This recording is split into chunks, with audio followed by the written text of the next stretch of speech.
ราบทักทายสบายดีและสวัสดีเด้อพ่อแม่พี่น้อง FC ของบ่าวศิลาดโมสุขุสุคนเนาะจะเป็น FC อยู่ฝั่งลาวหรือว่าอยู่ฝั่งไทยทุกคนมื้อนี้ก็ยินดีต้อนรับเข้าสู่ช่อง YouTube บ่าวศิลาดตามเคยทุกคนเนาะมาพบมาพอกับบ่าวศิลาดในมื้อนี้ก็อยู่ที่เฮือนของสาวโสดทุกคนเนาะก็เป็นสาวโสดที่ว่าเพิ่นก็เคยเปิดใจมาแล้วแต่ก็ดนแล้วทุกคนเนาะจนจำบ่ได้ว่าเพิ่นเปิดได้มานี่ดนจำได้เนาะแต่ว่าเพิ่นนี่เป็นผู้จบผู้งามทุกคนเนาะก็เลยมาหาเพิ่นในมื้อนี้เพราะว่าเพิ่นนี่เป็นโสดว่าเงาเนาะประมาณนี้แหละบ่มีคนคุยหรือว่าแบบว่าแต่ว่าเพิ่นนี่มีความตั้งใจแบบว่าอยากจะสร้างครอบครัวเนาะทุกคนเนาะเพียงแต่ว่าขาดคนแบบว่าคนคุยบ่หรือว่าคนมาอบรมเนาะว่านี่แหละก็อยากศึกษาเบิ่งกันแต่ว่าถ้าเจอคนที่แบบคนที่ใช่เนาะไว้ง่ายเพิ่นก็พร้อมที่จะสร้างครอบครัวหรือว่าแบบว่ามาสู่มันมาขอกันประมาณนี้แหละทุกคนเนาะแต่ว่าเรื่องราวของสาวโสดคนนี้เนาะเพิ่นจะมักผู้ชายแบบใดเนาะหน้าตาแบบใดบ้านใดเมืองใดเนาะเดี๋ยวบ่สิรัดกับสาวละน้อยเนาะเดี๋ยวสิได้เข้าไปอบรมแล้วก็สอบถามเพิ่นนี่แหละทุกคนเนาะก็หวังว่าหนุ่มๆเนาะเห็นคลิปนี้แล้วก็สิถึกอกถึกใจกับสาวโสดคนนี้นะทุกคนเนาะเพราะว่าเพิ่นเป็นผู้จับผู้งามผิวขาวหุ่นดีทุกคนเนาะจังได๋ก็ฝากเด้อทุกคนเนาะมักหักสนใจก็ลองทักทายเข้ามาได้เนาะคันบ่ทักก็บ่ฮู้หรือว่าอย่างคันบ่ทักก็หักก็บ่เกิดประมาณนี้แหละทุกคนเนาะปากกะสิบ่ระยะห่างเข้าไปโอ้ลมกันเลยทุกคนเนาะเปิดภาพในนี้เจอกับผู้สาวนั่งกันทุกคนเรื่องเขาทักทายกันมาเลยสบายดีโดยสบายดีเนาะทางผู้สาวโสดทุกคนหลายคือได้บางคนมาใหม่มาแต่จากเนาะคือทางคนเป็นสาวโสดที่เคยเปิดใจมาแล้วเนาะเป็นสิ่งนั้นคือสาวมัดหมี่เนาะพอได้สาวมัดหมี่ปีนี้เนี่ยอยู่แต่ปีแล้วปีนี้29ปีเปิดใจมาสุกรนี่ห่างมา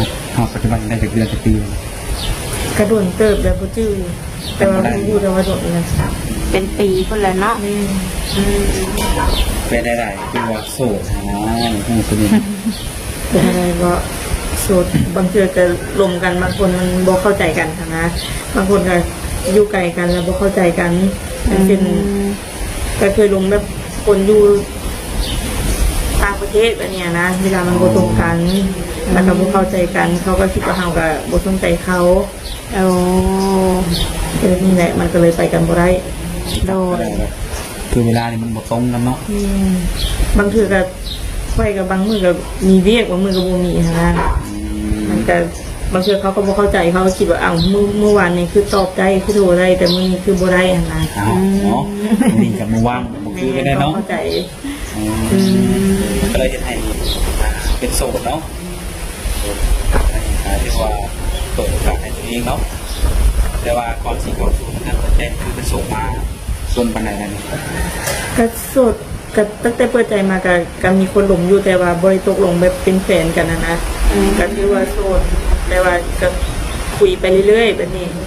แต่ว่าบ่ได้คุยกันไปดนจนว่าไปมาหาสู่กันคุณพระเจ้าค่ะนะ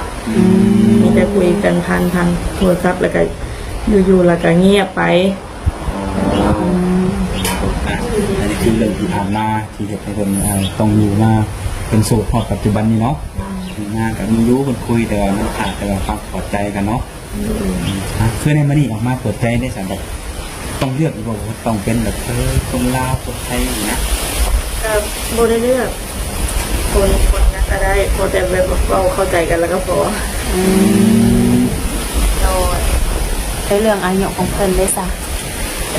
อายุก็เพราะแบบว่าเพิ่นยังแข็งแรงอยู่นะอายุหลายแต่ก็แบบยังแข็งแรงดูแลตัวเองได้อยู่แต่โอเคคือเรื่องอายุนี่คือบริจำกัดเนาะจำกัดแต่เรื่องแบบสุขภาพของเพิ่นเนาะแบบยังแข็งแรงหรือว่าดูแลเขาได้บ่หรือทำงานทำการได้ปกติเนาะโดยก็ถือว่าปัจจุบันนี่บ่ได้ลงกับไผเนาะพาโดยภาวะมีผู้บ่าวสนใจก็คือมีทางติดต่อให้ทางแน่บ่มีอย่างแน่ทางติดต่อนี่ก็มีทางเฟซทางไลน์แจกอะไรไปทั้งสองบ่ในทางสามนาทีนี่ก็สิสะดวกตอบไลน์เพิ่นก็ก็ คือว่าแหละถ้าบางมื้อแต่ว่าช่วงนี้ก็น่าสิสะดวกอยู่เพราะว่าเอาแล้วเวียกแล้วเด้แล้วเวียกแบบช่วงเกี่ยวข้าวเกี่ยวน้ำอิหยังก็แล้วเบิดแล้วก็สะดวกอยู่ คือสิมีเวลาอบรมกันอยู่เนาะ โดย คือว่าบ่ได้จำกัดคนทางใดเนาะยันว่าเคยคุยกับคนทางไกลเมื่อที่ผ่านมาเนี่ยแล้วมันบ่เข้าใจกันว่าจะเปลี่ยนรูปเปลี่ยนแนวคุยกับคนแถบใกล้ๆอีโลกมันมีนะ คนใช้ก็ได้เข้าใจว่าเพิ่นเข้าใจหันนะบางเทื่อคนทางไกลบางคนเพิ่นก็เข้าใจเด้ว่าเวลาทำบ่ตรงกัน แม่นความเนาะโดย อยู่ใกล้กันมันคืออยู่คนเนาะ โดยและคือทางสาวมันมีนี่ยังบ่เคยสั่งครอบครัวเนาะและคนที่สิเข้ามาเจ้าตรงจำกัดอยู่บ่ ถ้าบ่ได้จำกัดแต่ว่าคนถ้าคนมีสู้มีแฟนก็จำกัดบ่อยากให้เข้ามาเลยบ่อยากมีปัญหา โดย กับแต่คนมีเจ้าของเนาะส่วนคนที่บ่มีเจ้าของหรือว่าอาจเคยมีครับเปิดโอกาสให้ได้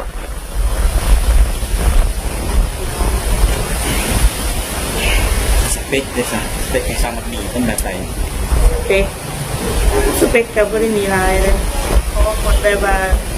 ดูแลเฮาได้แบบนี้ดูแลเฮาได้ดูแลครอบครัวเฮาได้แต่บ่กับบ่ถึงขั้นกว่าตำรวจแต่ก็บ่ได้ให้เฮาขาดเกินอิหยังหั้นนะซัพพอร์ตในสิ่งที่แบบว่าเฮายังบ่มีคือคนอื่นเลย ก็อยากให้หนุ่มๆเข้าใจเนาะเขาเป็นจริงเนาะ คันว่าสามารถมีครอบครัวในนาไปอยู่น้ำสามีได้บ่ ไปได้ คือดูเป็นหลักพาวอนเลยก็ได้อยู่ ก็ต้องเป็นมันมาแม่เพิ่นก็บ่มีคนอยู่นำเด้น้องสาวก็เฮ็ดเวียกนะ คืออยู่ในเรือนในมีบุคคลสามครอบครัวแล้ว น้องชายเพิ่นก็ไปอยู่เพิ่นเมียเพิ่น มีแต่น้องชายแสดงของสามีเป็นลูกคนธมิตรบอก แม่ลูกโป๊ก ลูกสาวพบเนาะ แม่แล้วก็มีน้องชายคนหนึงน้องสาวคนหนึง นะน้องชายคนมีครอบครัวแล้วเอ้ยยังบ่ทันมีอยู่ก็ โดยบ่น่าเชื่อเนาะว่าสามารถมีแบบครองโสดมาหล่นอดีเนาะ และในการที่เปิดใจเนาะแบบความสุขโตของสามีในการสร้างครอบครัวมีความพร้อมในปัจจุบันนี้ ถ้าว่ามีความพร้อมมาถ้าเจอคนที่แบบว่าพร้อมแล้วก็เข้าใจเฮานะกับพร้อมที่จะสร้างเพราะว่าเฮาก็อายุหลายแล้วเด้หลักๆก็คือบ่มักผู้ชายที่แบบว่าจู้จี้จุกจิกนะมักคนที่แบบว่าเป็นผู้ใหญ่เข้าใจเฮาเวลาเฮาเว้าตอนนี้ว่างตอนนี้บ่ว่างอีหยังนะมักแบบนี้และให้แบบเข้าใจเฮา เราต้องมาแบบว่าตอนนี้ยังพาเวียกอยู่แบบเฮ็ดหยังอยู่กับไผไปไสเนาะเว้าแบบนี้เนาะคือเป็นการจูติคิดเฮาเกินไปเนาะเจอคนที่เข้าใจเลยในเรื่องหน้าตาเนี่ยคือชาวบ่มีกับยอมรับว่าเป็นผู้จัดงานเนาะเรื่องหน้าตาของผู้ชายนี่นะ บ่เลือก แน่นอน แน่บ่เลือกแต่เขาแต่ว่าบ่เป็นคนพิการว่าเพราะว่าตรงๆเนาะ โดย แม่นเขาแต่ว่าไม่ว่าบ่เป็นพิการเลยแต่ว่าครบ32มันก็โอเคแล้ว โดย ส่วนหน้าตาจะประมาณใดก็ว่ากันไปเนาะ อาชีพของเพิ่นได้แต่สามัญนี่ อาชีพของเพิ่นก็เลี้ยงตัวเพิ่นได้แล้วก็เลี้ยงตัวเขาได้เพราะว่าถ้าเอามาได้ว่าเพิ่นเลี้ยงเฮาบ่ได้เลี้ยงตัวเองบ่ได้ก็เป็นภาระของกันและกันอีกนะ โดยมันความเนาะเราต้องเอาคนที่แบบว่าพร้อมดูแลเฮาได้เนาะได้ซัพพอร์ตเฮา ตายว่ากลุ่มอยู่กลุ่มกินตายโตเนาะเพราะว่าในการสร้างครอบครัวมันต้องมีในส่วนนี้อยู่แล้วเนาะ โดยในการอบรมกันนี่ต้องใส่เวลาหล่นบ่ ได้ว่าลงกันจังค่อยอันนั้นนะบ่ เป็นชูเป็นแฟนกันบ่ห่างกัน ก็แล้วแต่ผู้ชายสำหรับข้อยก็คิดว่าก็แล้วแต่ทางเขาเฮ็ดให้เขาเชื่อใจว่าสิฝากชีวิตไว้กับเขาอะนะว่าเขานี่แหละสิดูแลเขาได้สิดูแลครอบครัวเขาได้โดยเขาเฮ็ดให้เขามั่นใจไว้ก็โดย แต่บางคนบอกอยากเกินคำของแฟนเขาสร้างระเบียบก็ได้เห็นไปแล้วประเด็นที่เขาเห็นได้เท่แล้วก็คนอยากมาหมั่นมาขอ อเนี่ยก็คือได้ ได้ ได้เนาะ ก็แม่นก็ลงกับครอบครัวเอียงอย่างเรียบร้อยทาง ลงกันเนาะ แม่นทางแม่พร้อมทุกคนพร้อมแล้วก็ได้ แม่นอยู่เฮานี่ร่วมกันเฮาพร้อมเนาะเดี๋ยวทางเราต้องศึกษาผู้ใหญ่คนอีกเนาะให้คนได้คุยกันทางก็ทางโอ้ร่วมกันเนาะ โดยคันว่าหนมๆอยากมาเยี่ยมมาหยาดเป็นสามันมี ก็มาได้ อืม มาลิ้นได้ เคยมีมาหาบ่ บอก มา เล เยี่ยม ย บ่เคยเตือบ่ อืมมีอยู่ว่าสามันมีครูบาส่วนไปเที่ยวอยู่ฝั่งไทยนี่นะ บอก โอ้ ถ้าเกิดว่าในมื้อนี้เปิดใจเป็นเรื่องแล้วมีคนชวนไปเที่ยวไป ก็ไปแต่ก็ไปกับหมู่บ่หรือไปกับใครก็ได้ก็ไปเบิ่งเพิ่นบ้านเพิ่นเมืองเพิ่นเด้ ไปคือไปแต่ว่าต้องมีคนสองคนไปนั่งเนาะ นี่ อย่างแบบอุ้ยอยากไปลุยเดียวโลดเนี่ยนะ บ่กล้าบ่ งาน เล นี้ ย บางที เนาะ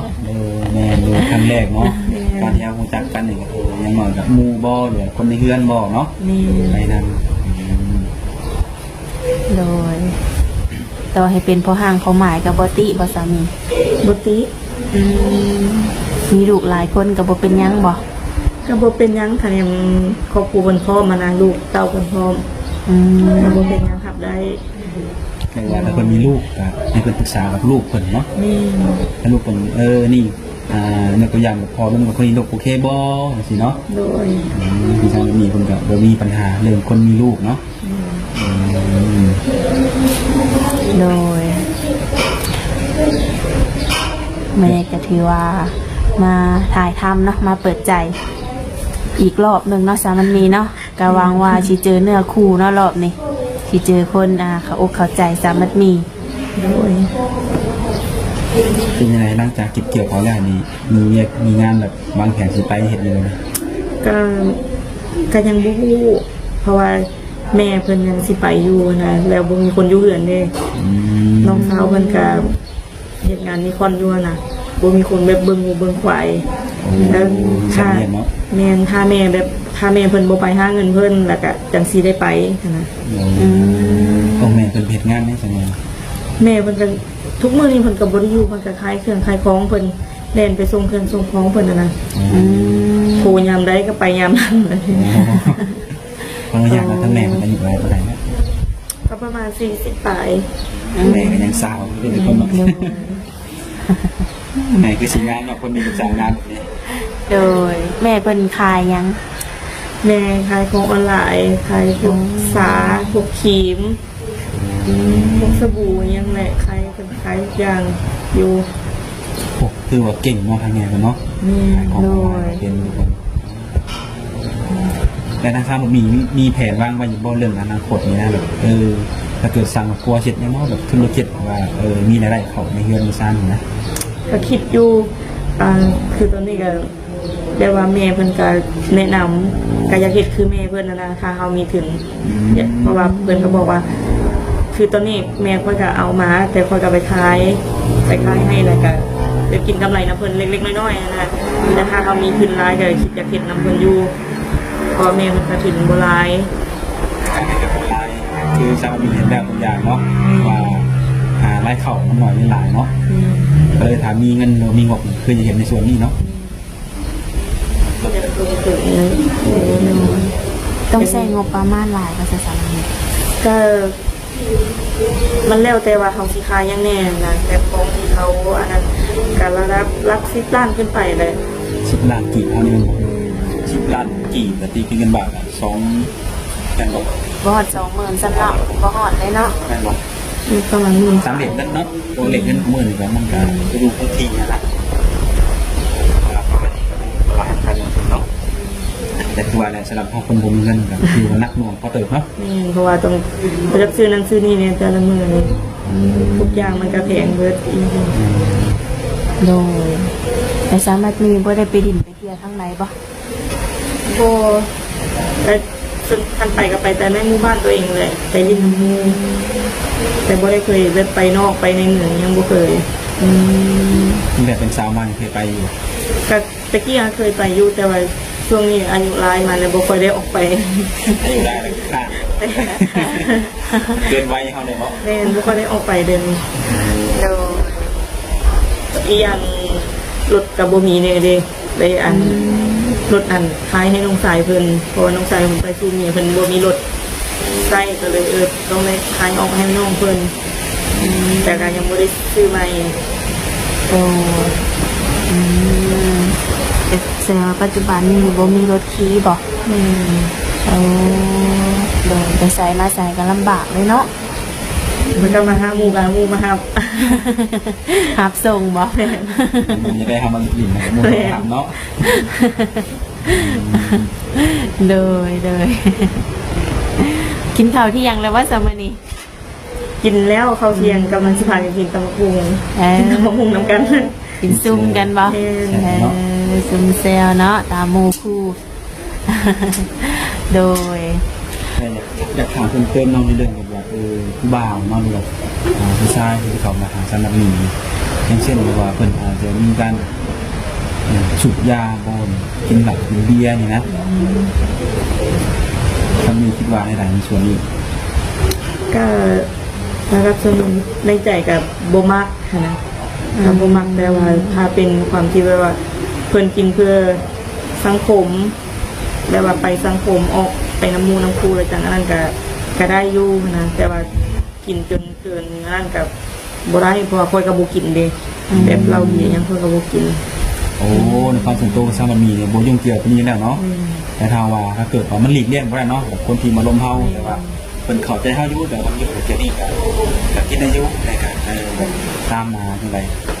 สถานการณ์แบบพออยู่แบบไหนเนาะ อย่างเช่นคือก็จะกันไปงานเนี่ยจังได้กินแบบนี้โจกสองโจกก็ไปเราไปสังคมน้ำมูดิเขาต้องได้เห็ดคือหมูอ่ะนะ แต่งงานเพิ่นจะให้เกียรติกันสักหน่อยเนาะก็ได้อยู่โดยเป็นคำว่ากีดกันหรือว่าห่างเนาะ โดยแบบสูบยาได้เหรอสามอนี่ ทุกอย่างก็ได้แต่บอกเป็นยังแต่ก็อยากห้ามมาแหละมันบ่ดีเด้